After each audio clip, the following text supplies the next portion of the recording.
Welcome to the Tracking Connections podcast, and thanks for listening. We feature voices from around the world sharing stories of working intentionally with deep nature connection in ways that transform lives, families, projects, and communities.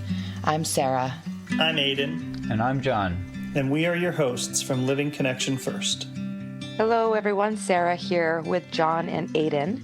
Today, we are going to be talking about the connecting legacy of mentoring the natural mind. What do you mean by that? Well, it's a lifelong story for me. It is really about starting with one kind of worldview, belief system that was handed down to me by my parents, by my peers, by my school, and another worldview that emerged from a thread from my grandmother, who had a strong connection to her Irish culture, and another thread that wove around that thread from my great aunt, who had enough strong culture left from her Polish upbringing as a farmer. They were all, the two families were both farmers and hunters and fishermen. And, so there was a bit of a subsistence mindset there too, and a closeness to the land. And, this mentoring that I received as a young boy from my elders then got me ready for the mentoring that I received from my childhood mentor, who I met when I was 10 in 1971, Tom Brown Jr. And he himself was part of a connecting legacy, a legacy of what he calls coyote teaching, or coyote teaching, as he calls it, which is the way that his elder mentor, who he called grandfather, mentored him. But in really understanding Tom's story, reading his books, working at his school for the last 53 years off and on, being in many, many classes with him, I began to understand and see that this man was aware of things and capable of things that most modern people don't even know exist in a certain sense. And there's a level of expansion of the nervous system into awareness, a level of building relationships with the elements, with the seasons, with day and night, with all the different plants and animals and weather and even the soils and geology. I mean, it's like a woven relationship with the earth that essentially causes a different way of perceiving, a different belief structure emerges. And along, with that different belief structure, which, by the way, is not something that you have to think about. It literally emerges. It feels like it comes from your core. And with that also comes this profound sense of health. You're a lot happier, you're a lot more vital. You have an ability to listen really well unconditionally to other people when they're sharing with you. You develop a strong sense of empathy, which you learned from the trees and the animals and the birds, so to speak, but you bring it into your human relations. And then you have this commitment to want to be helpful to other people, to the earth, to the future generations. It just sort of emerges out of you, an intrinsic drive. And then you start to feel awe, wonder, gratitude from the simplest things. So life stops being boring. You stop being distracted or seeking distraction. You find joy in everyday little things. Then your capacity for love and for understanding, compassion, forgiveness, it grows. And you develop this consistent ability to stay in a mindful state, as modern people might say, because mindfulness would be kind of the closest thing I can get to this. But if you add mindfulness to sensory awareness, where you're really sensing the landscape in all directions and dimensions, if you will, it creates this quietness inside the thought stream. Like the thought stream just relaxes and takes a break. And instead, you're just in this kind of state of wonder, awareness. But that state also opens up this gateway to your own creative juices. You become more visionary, more creative. And these attributes of deep nature connection, these are kind of like the symptoms, if you will. But, like for instance, when people meet people in their young 20s that have grown up with this mentoring model, we've taught this mentoring model to many around the world and worked with many of the communities to help foster their leadership and help them emerge into this natural mind. And now, they're working with other people's children, and these children grow up and become young adults, and they show up in a particular way where the parents of children who are of a similar age make remarks like this: "Oh, we thought we did everything right with our children, but they're experiencing anxiety and other issues and, self-doubt, and they're stressed about their lives and about the future. But these people who are the same age as my children, they're such wholesome, lovely human beings. And I want to know what you're doing. How did you get that to happen for these people?" And that's what I mean by mentoring the natural mind. It's a bit nuanced, and it's layered. There's not like I can give you, well, I could give you a book called Coyote's Guide to Connecting with Nature, right? That's filled with, the tools and tips and principles of how to do this. But the actual embodied skill of it, takes a little while to actually to get. And I would say that maybe the most important thing on the way to attaining those mentoring skills is actually developing those attributes yourself. You become embodied in your connection. You experience that worldview shift, which becomes much more about how much we all depend on each other, how we need to all work together, how we need to take care of each other and the earth and the future generations, right? There's something bigger than us that's moving through this world. The ways we are being as human beings on this planet aren't serving us anymore. And, they're causing a lot of side effects that are destructive. And I want to be part of the solution, and I'm going to figure out a way. This kind of mindset, if it could take root and gain critical mass in the human population, I think it would really shift the impact that we're having on each other and on this earth in a positive direction. Having seen it happen in so many little communities, little microcosmic examples from individuals and families and communities around the world who have been doing this wonderful mentoring, I believe, the pattern language speaks for itself. It's like, yeah, there's measurable differences. These people are hopeful. They're not struggling with mental illness. They're not struggling with a sense of isolation or, sense of loneliness. They feel very connected to their place. They feel connected to the people that that they share their life with. They feel meaning in their work, in their world, and that sort of thing. So, this is sort of a long definition of mentoring, that legacy of connection, right? It's like, because grandfather was mentored in that way since he was a boy, and he mentored Tom since he was a boy, and my grandmothers and Tom mentored me since I was a boy, I naturally want to do that for others. But, my last 40 years, I've been reverse engineering. Well, what is it? And can we share it? And can we scale it? So that's what I live for, essentially. Thank you, John. So, the connecting legacy of mentoring the natural mind. And I heard you speak to the attributes of connection, like joy and vitality and caretaking others, and describe how these come out of mentoring in a connective way. I have two questions.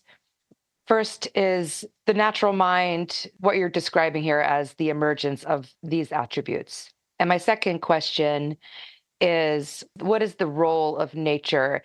Does it have to be nature, or is it, mentoring in any context? The answer to the first question, are these attributes of connection analogous to the natural mind? I would say that they are externally visible qualities in another person. So, as a mentor who's working to help foster the natural mind in another person, I know I've reached my goal when they have those attributes. But the other thing that would have to be said and looked at is, when you are the person who is experiencing the natural mind, how does that change your view of life, in a sense? So how does it shift your state of awareness, your consciousness, which I think is also really interesting and worth exploring? And does it have to be nature, or could it be anything? It's kind of like a Venn diagram. Effective mentoring is a pretty consistent set of principles, and whether you're doing mentoring within music like Aidan does, or you're mentoring within, say sports, if you're a coach or something and you're working with a soccer team, or you're working one-on-one with an athlete and you're trying to help them develop their skills in their particular sport, mentoring is going to be following similar patterns. And that is that, as a mentor, you're not there to impart your knowledge upon your student. It's not like I am an expert and you, student, must learn from me. It's quite different. In what mentoring is doing is the mentor is trying to inspire and motivate. But the mentor, if they're good, a mentor is really studying their student with all of their awareness. They're really tracking that student. What does that student love? What does that student hate? What does that student fear? What does that student think is really funny?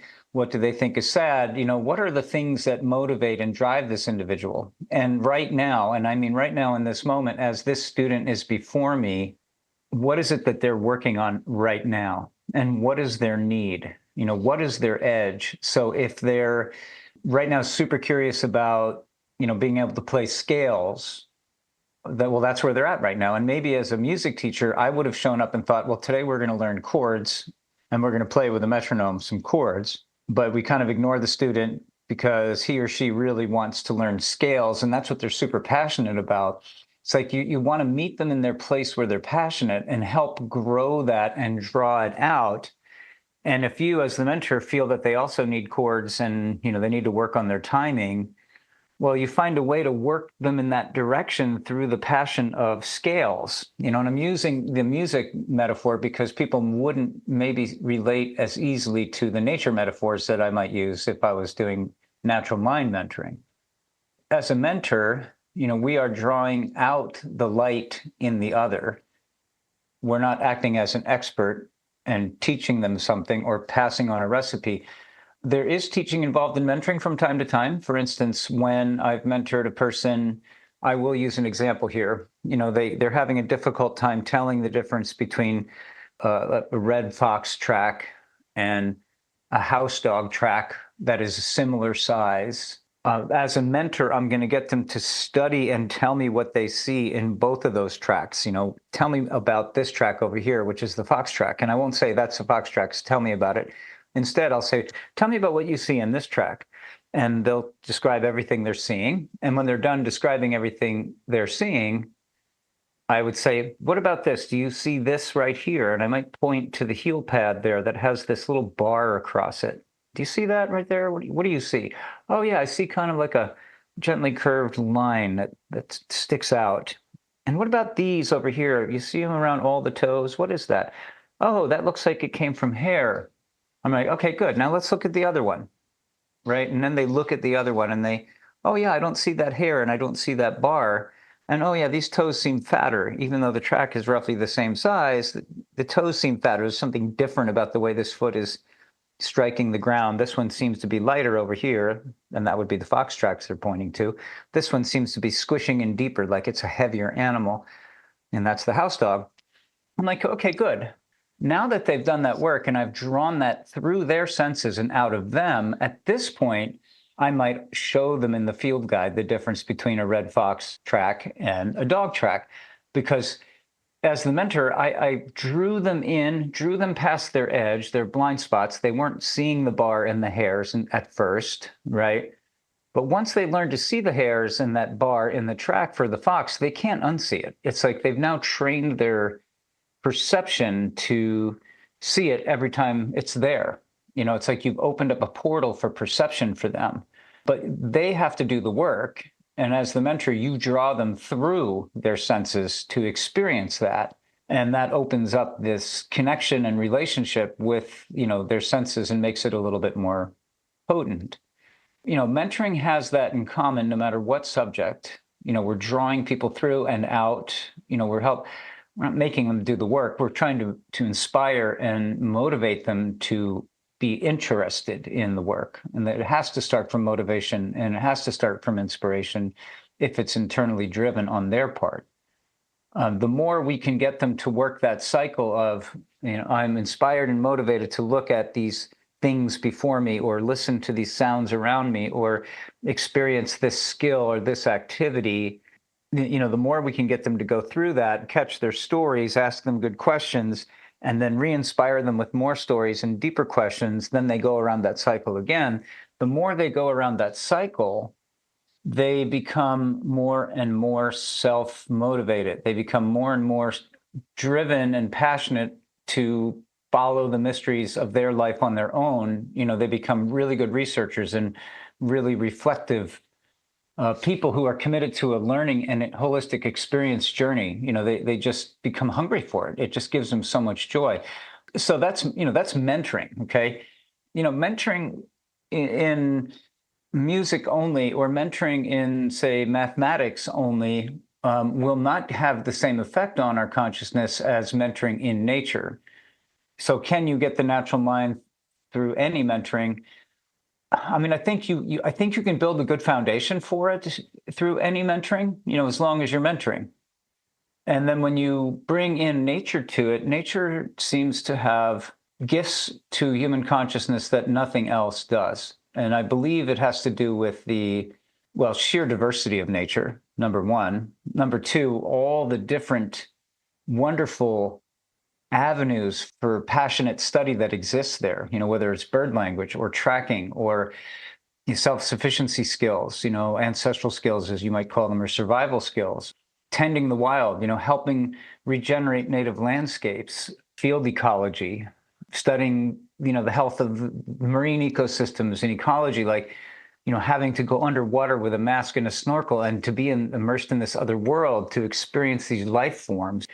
We begin to, we receive gifts from nature in a mentoring setting that we won't receive anywhere else. Nature provides so much wonder, so much awe, the, beautiful sunsets, night skies with, a shooting star, or a beautiful bright planet against a dark field of night with the stars lightly twinkling around it. There's so many things in nature that just wake us up to these levels of awe and wonder that just feed our positive emotions and make us feel really happy to be alive. I've never seen anything work like that on people like nature can. So I'm hearing what you're saying about nature's capacity to take us to a place that other disciplines can't necessarily take us, that mentoring in and of itself is really helpful for development, but it sort of has a ceiling on it without nature. And it reminds me of this quote from David Abram. And he says, "We are human only in connection and conviviality with that which is not human." And he defines the word conviviality as living together, right? Living in connection, or experiencing life together. And I think, to me, that really highlights a major difference here. I think about music, and music is, in a way, it is not human, right? There is something there about music that goes beyond human, but our sort of culture around music, the style of music we might want to play, the lyrics that might come along with the song, or all of these things, those are undoubtedly very human. And so we come back into it, and we might be learning very deeply, but we are inevitably sort of running into our own culture, our own experience, and ultimately like a reflection of ourselves. But when you go out into nature and you experience the fox or the towhee or the redwood tree or the sunset, you are coming up against the other side of reality, beyond the edge of what it is to be human. And I think that experience takes us somewhere that no human created or human centered experience can take us. Yes, I totally feel that, and really appreciate that quote from David. And it makes me come back to a very sort of everyday example that I think people can relate to here. So I have a friend who recently got a dog. And before that, he didn't have a dog, okay?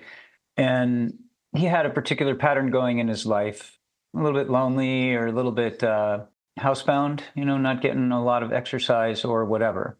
And this dog enters his life, and I watched him over the course of a couple of weeks really change in the way that he was presenting. He was much happier. He was much more open-hearted. He'd been getting more walks because the dog was, we think we're taking our dog for a walk, but I think the dog might be taking us for a walk sometimes, and there's something else that's going on there. There's like a brightness of relationship that is now detectable in this human being who is now a dog person, right? They had a certain dimensionality to them. And when this dog entered their life and this relationship built, the happiness, the joy, the vitality, like some of these attributes of connection were already showing up in this individual. And it was as if the dog was bringing something extra to this man's consciousness, to his presence, to his state of being. And he totally acknowledges that. He's like, absolutely, this dog has really been a gift. So just think about that, because I think everyone can relate to that. There's this field in, neuroscience psychology that talks about extended cognition, that our minds, like when we get together on a team of, 2 or 3 people that work really well together, it's almost like I, as one of the members of the team who's thinking creatively in a project endeavor, suddenly I'm capable of thinking about things that I wasn't before you showed up and sat on this team with me, and before this other person came and sat on this team with me. It's like we're helping each other. We're loaning each other pieces of our shared nervous system. So if you take that out into nature, so first think of the dog example I just gave. What if the towhee does that for us too, just like the dog can? And what if the redwood tree does it in a slightly different way? What if the sunset does it in a different way? And then what if you are building relationships with all of the beings that live around your house? You're spending time sitting regularly in the same spot every day and getting to know the 3 young juncos that have these cute little pointy heads, and you're starting to know them as individuals. Are those little immature songbirds, are they not part of your extended cognition? And isn't that changing you a little at a time? I had this one elder who I worked with for quite a few years before he passed away, who talked to me about, in his culture, the belief was that the Creator made the animals so that the animals could teach the human beings how to be human. And that really struck me. And he was talking to a group of trackers back in the 1990s, asking them why they tracked. And they all answered, and he was completely unsatisfied with their answer, because they were all talking about, sort of vocational application of tracking skills, and, I want to do wildlife studies and this and that, and he kind of just shook his head and he said, no, the reason you track is because your spirit knows that the more time you spend building a relationship with an animal so you can track it, the more that animal is becoming part of your mind, and you're beginning to see the world through that animal's eyes and senses. And therefore, you're learning to care for the things that animal needs. And with each animal that you add, you inherit or inhabit more and more and more of your landscape until you become a human being who cares about other things besides themselves. And I have seen that's that diversity factor I was talking about earlier, when Sarah asked that question, is nature the only place we can emerge the natural mind? And I would say, because of, I would almost call them like nutrients of our consciousness, that each of these different species and individuals among the species that we build relationships with, just like our dog or our cat, the more of that we get from nature, the more our mind becomes nature and our heart becomes nature. And there's a longing to inhabit this planet in a deeper and different way, where we feel like we belong. And when we feel that, then we really care. And then we really want to help make it better. And I think that every relationship we build with every aspect of the natural world has an effect on our consciousness. I really believe that it's cumulative, and that it's synergistic, and that it's interwoven, and that these are like a tapestry of ropes and threads of relationships that extend our consciousness way out into the world around us. We become our place. Is this the connecting legacy part that you're speaking to? What do you mean by legacy? First of all, I was studying anthropology since 1979 and spent a heck of a lot of time, watching old black and white film reels and reading first contact, ethnographic work from the San Bushmen and from different hunter-gatherer nomadic people. And then, starting in 2010, I began to visit this one community of San Bushmen in the central Kalahari. And I was really there, one, how can we support them? Because the vision for this little community was we really need to keep our culture alive. We're not doing well when we try to go on the on-ramp to modernity, it's kind of what one of the elders told me. It's like, you people, meaning us European visitors, European American visitors, you people seem to have some kind of an immune system thing, where you can go into modern life and you won't crash and burn. But he said, we Bushmen, we don't have that. And so many of the people that he knew in his family and his friend circles that, tried to go into the modern world, they just crashed and burned. And, this particular community formed and they said, well, we actually feel, our hope for our children is to keep our culture alive. And I said, well, what does that mean to you? And he said, well, it's our language, it's our skills, it's how we gather our food, it's how we raise our children. And then I got interested in that last sentence, how do we raise our children? And, they were modeling it for us because there was multiple generations. There's people in their 90s down to infants, so there was like 5 generations, 6 generations in some cases of people all together. And as we moved about, this wild landscape, it wasn't wild to them. It was wild to us, I guess, as visitors. But to them, it was, this was their home for the last, 50, 100,000 years. The way they raised their children was really fascinating to me. And I saw that this grandmother do this thing with this child that was really inspiring. This child came, all excited to the grandmother, and she dropped down really low, got to the child's eye height, and looked in her eyes with this big welcoming smile and kind of held her 2 hands lightly as she spoke to her. And as this little girl, was telling her grandmother this story, her grandmother immediately was like, well, can you show me, because this little girl was excited about a discovery she made under a bush. And can you show me, and brings her grandmother over, and her grandmother gets down low and asks her all these questions, and I can see this mentoring going on is what I'm saying, right before my eyes. But the grandmother is also imitating the animal that she's describing from the tracks to the little girl, and the little girl's imitating it too, sort of mirror neurons going off, right? So there's all this like nuance and dimensionality happening within the storytelling, within the story catching, how the grandmother's catching the story, how she's asking the questions and encouraging this little girl. I could see so many neurons firing in that little girl. I could see so many ways in which this grandmother was showing incredible nuanced style and skill in mentoring. And so after I'd witnessed that, I spoke to the grandmother and I said, do you mind if I ask you a question about what I was watching you do with that young girl? And she said, no, that's fine. Ask me, I'm an open book kind of thing is what the translator said. They're open books. They'll tell you anything you want to know. So I asked her, why did you do that with that girl? Like, what made you think to do that? And she's like, do what? I'm not aware that I did anything. Oh, I said, this is what I saw you do. And I saw you do this imitation thing. I saw you drop down to her height. I saw you looking in her eyes with a big smile, holding her hands in a gentle, welcoming way. I saw you imitating as you were talking about the animal tracks and how the tracks were made. I saw her doing the same. It was like you were modeling, this way of imitation or mimicry as a form of study, really, relationship building. And then she said to me, she said, I didn't even realize I was doing that. But the reason I do that is because that's what my grandmother did with me. This woman was probably in her 80s. Her grandmother has probably been gone for many decades. She was, 5, 6, 7, 8 when her grandmother did it with her.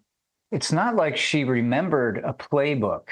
Oh, that's what my grandma did, so I should do that. It was more like she was unconsciously competent in that she was so immersed in incredible mentoring as a child in the context of nature, but also in the context of subsistence in nature, because this woman, when she was 5 or 6, the Bushmen were still living their traditional ways without roads, without fences, without boundaries.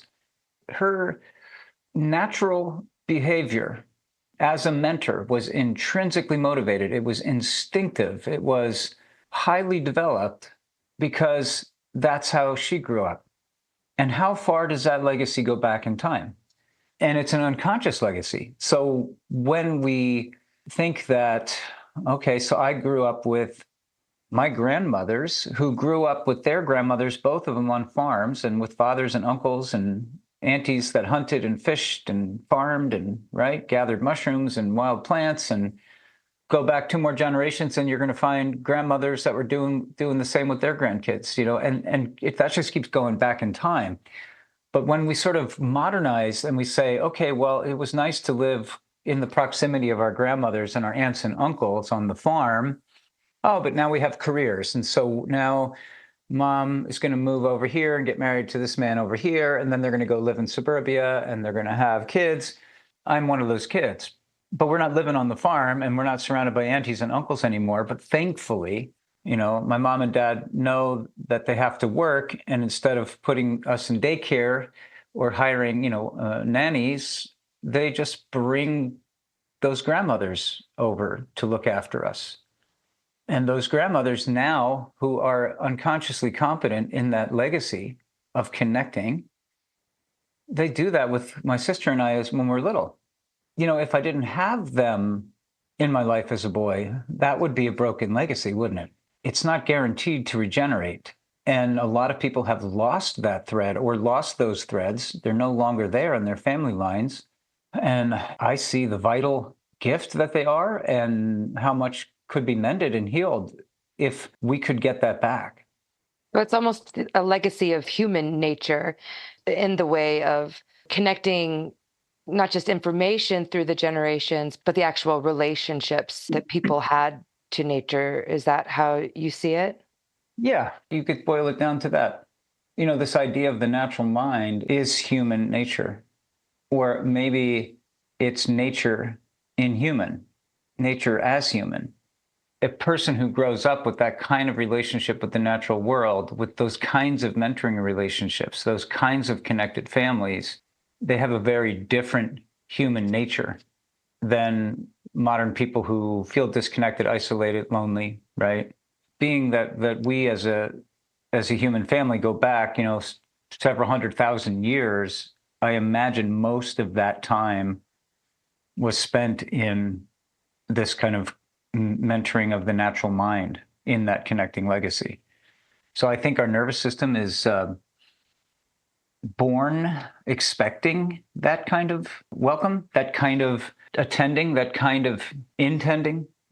I think our nervous system is shaped for that. And when I work with adults who didn't grow up this way, it's so interesting to watch how those old instincts that have been buried in them since birth, that were never tended when they were young because of the way they grew up, how they blossom. It's like there's seeds there that just need watering. And when they start to come out, wow, how that person changes. And, when they move into those attributes, just how stunned they are and grateful they are for the grace of this shift in them, and how they thank me. But, it's not me. I'm, the end of the line of a long legacy of connecting mentoring. What you were just saying about adults reconnecting and experiencing nature again and waking up in this way feels really hopeful, because that's 99.9% of us at this point, right, are not living in the Kalahari connected to nature and with grandparents that are connected to nature, et cetera. And so when you think about this idea of looking forward and of the legacy moving into the next generations and into the future generations, paint a picture of that. What does that look like? A prognostication. Let me see if I can if I can see that into the future here. Well, since I've had 40 something years of practice, and I have to admit that when I was, just starting out in my 20s, I didn't really totally know how to do this, right? And there was a lot of trial and error, but it was more like, the more I sort of relaxed into my instincts to just trust what was done for me would come out through me, the more effective it became. And then I was able to help loads of young people and, get them into that state. Then the adults in around the 1990s started to say, hey, you're wasting this on my kids. I read Tom Brown books. They have no idea who you are and what you're doing for them, and they don't appreciate it.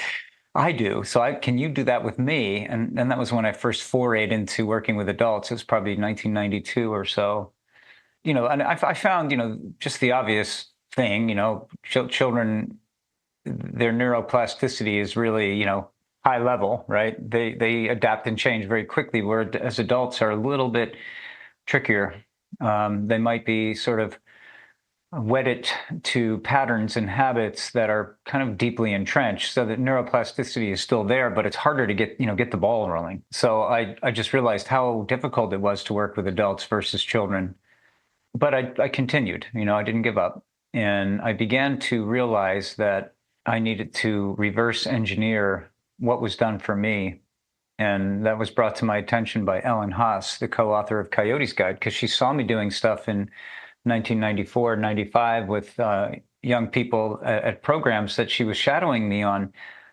And she's like, how did you know to do that? And just like that Bushman grandmother, I said, what did you see me do? Like, I'm not sure what you're talking about. And then she kind of reconstructed a moment that I had with this young man. And I said, oh, that, right. She said, well, why did you think to do that? I never would have thought to do that. And I said to her, well, actually, I didn't think to do it. It just came to me. I just knew to do it. I don't know how to explain it. It was like what Tom did with me when I was that age. So it's that default. So what Ellen insisted on was we need to write a book about this. We need to get this in the hands of teachers and parents and aunts and uncles and grandparents so they can do this for their children. And that was Coyote's Guide. And it took us 14 years to write it, but it was the bulk of the effort in the first 10 years was Ellen following me around and reverse engineering and bringing out of me what was unconsciously competent to make it visible to me, and then therefore I'm now able to make it visible to others. And we started to see, how you do it with 4-year-olds is different from how you're going to do it with a 9-year-old versus, and if that, 4-year-old becomes a 9-year-old who's been on this nature journey the whole time, they're going to have really different needs than a 9-year-old who's just entering nature connection for the first time. So there's like layers of understanding that you have to have as the mentor. There's, where is that child on their profile journey? Are they a beginner? Are they motivated, self-motivated? Are they focused? Are they now getting to that place of embodied? So these are the first 4 stages. So we had to break it down into the stages of learning and experience in connection. Then there's the challenge of how many subject areas exist in the natural world. This little girl over here is really drawn to studying the little mammals. She loves the little mammals. This boy over here, he's super interested in the fish. And this one over here, he just wants to sit by the fire and play with different fuels and see how they burn. Like these kids, it's like nature is like, oh my God, there's like 2,000 subjects. And they all seem to be interested in different subjects. So we had to map out the possible subject pathways, experience pathways. We had to map out the developmental journey and how they changed as they went and how their needs changed. And then we had to account for different learning styles. And when we put it all together, we created something called the 512 map, which, sort of models as many possibilities as we could come up with. So we came up with 512 categories that are organized into patterns of 8. So there's 8 what we call petals or shields of information experience. And then they help a person, you track a person as they go deeper and deeper on, crossing these developmental lines on their journey. And we did that so that we could actually, develop a database that could help track a person on that journey. And because mentoring doesn't scale very easily, because it might take 5-6 years of mentoring before someone becomes a natural mentor and begins to pass this legacy forward in their own life. And you can kind of, you can't work with that many people at once. You can't track all those details for more than a handful of individuals if you're a mentor. But if we're assisted by technology and we're assisted with learning pathways, and we're assisted in developing facilitators, we can scale that. And the idea being that we might be scaling it in a virtual village like our project Living Connection First, which is, constantly evolving towards this outcome. But our hope is that they will then localize what they're learning with their own families, with their own programs. And, that's been happening for the last 25, 30 years. And now there's projects in Australia, New Zealand, all over the Europe and the UK and North America and, India. And it is catching on. So what might the future look like? I mean, if I had my druthers, then we would basically pull together a lot of these deep nature connection mentors from the network in the world and form a bigger and stronger team and begin to create, leveraged force multipliers, using AI, using the digital map of the sphere of what it would be like to grow up in a really deeply connected village, and then encourage people to do it locally and, help monitor their progress and help support them as they're supporting others. And, just get better at that. That's where I see it going, because I will always mentor one-on-one. I always have a handful of apprentices that I'm working with because I have to. It's like intrinsically my responsibility. I just feel that. So I always have a handful of people I'm working with. But I really want this to help many, many more people who, as retired McKinsey consultant Peter Schlenska said, mentoring is not scalable. And I said, well, I think it is scalable. He says, why do you think that? And I said, well, because, I was mentored by Tom, and, he mentored me to that depth, but I turned around and mentored hundreds. He says, okay, well, it is scalable at that level. I'll give you that, John. He says, but what about the 10 million people on the planet who know right now that they want mentoring like this? How do you help them? And I'm like, oh, I got you. Right. In that sense, it's not scalable. But I think with, the evolution of the 512 map and the team that's coming together around it, we have a shot at scaling. And it's a work in progress. We've been working on this since 2007, getting to this point. How will it look going forward? That was my dream of it going forward. What you asked me, Aiden, that's what I see.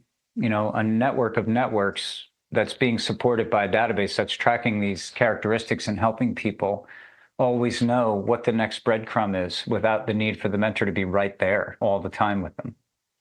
Wow, John, thank you. That is a beautiful vision. And, Aiden and I are right here with you, standing beside you, and, many others that also have seen a similar possibility and hope for the future. So thank you so much for taking the time with us today. Mm-hmm. Yeah, thank you for this. This is super inspiring. And I think it is a nice set of homework for everybody who's inspired to be a part of this going forward as well. And if you haven't raised your hand to let us know that you want to be part of that, you know where to find us. And thanks for listening, everybody. Grandfather told Tom, if there's only one thing that I could teach a person, it would be have them go find a place to sit every day. So if you really want to start, at least go sit in your backyard every day in the same spot and get to know all the pointy-headed junkos around you. That's where it begins. Thanks, everybody. Thanks, Aiden and Sarah. Thank you, everyone. Thanks for listening to Tracking Connections. You can find everything related to the podcast and our current offerings at trackingconnections.net. We'll see you next time.